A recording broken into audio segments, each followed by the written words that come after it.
माधवनगर येथील गुरुवारपेठमधील श्रीराम मंदिरामध्ये श्रीराम जन्मोत्सव सोहळा मोठ्या भक्तिपूर्ण वातावरणात व उत्साहात पार पडला।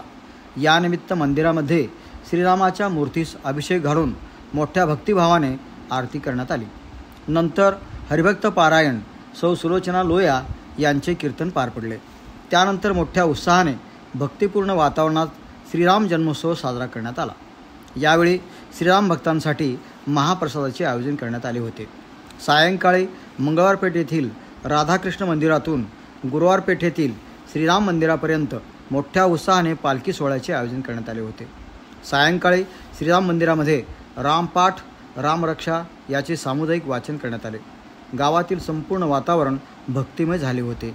या संपूर्ण सोहळ्यामध्ये भाविक मोठ्या संख्येने सहभागी झाले होते। आपल्या चॅनलला लाईक, शेअर व सबस्क्राईब करा।